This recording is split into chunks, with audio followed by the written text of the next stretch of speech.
ఒక గ్రామంలో ఒక పేద రైతు ఒకనాడు పొలంలో పనిచేసి అలసిపోయి ఇంటికి వచ్చాడు. అతని దారిద్ర్యం అతను భరించలేక ఒకనాడు, "ఓ దేవుడా, నాకొక చిన్ని నిధి ఇవ్వలేవా" అని ప్రార్థన చేశాడు. అకస్మాత్తుగా అతని ముందుకు ఒక బంగారు కుండ వచ్చి ప్రత్యక్షమైంది. మరుక్షణమే అతనికి ఇలా వినబడింది, "ఈ సంచిలో నీకు ఒక బంగారు నాణెం దొరుకుతుంది. దాన్ని తీస్తే ఇంకొకటి దొరుకుతుంది. తడవకు ఒకటి చొప్పున దాని నుంచి నీకు ఎన్ని నాణాలైనా దొరుకుతాయి.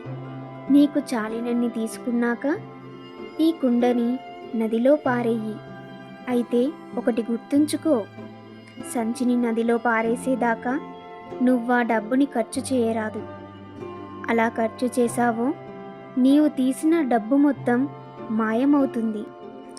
అది విన్న రైతు పరమానందం చెంది ఆ రాత్రంతా ఆ కుండలో నుంచి బంగారు నాణాలను తీసి తన దగ్గరున్న సంచిలో నింపుకున్నాడు. మర్నాడు అతనికి ఇంట్లో తిండి లేదు.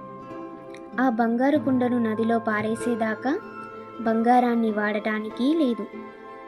ఇంకొక రాత్రంతా కూర్చొని ఇంకొక సంచి నింపి తర్వాత ఆ కుండను నదిలో పారేద్దాం అనుకున్నాడు.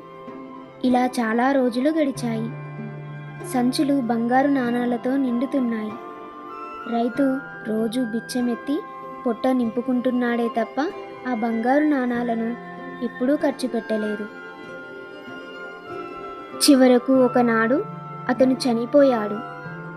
ఇరుగు పొరుగు వాళ్ళు వచ్చి చూసి ఆ బిచ్చగాడి ఇంటి నిండా సంచుల కొద్దీ బంగారు నాణాలుండటం చూసి నిర్ఘాంతపోయారు. ఈ కథ ద్వారా మనం తెలుసుకోవాల్సిందేంటంటే, భవిష్యత్తు గురించి ఆలోచించి ప్రస్తుతాన్ని అనుభవించకుండా దారిద్ర్యంలో బతకడం వలన జీవితానికి అర్థం ఉండదు. కాబట్టి డబ్బును అవసరమున్నంత వరకే వినియోగించుకోవాలే తప్ప డబ్బుపై ప్రేమ పెంచుకోకూడదు.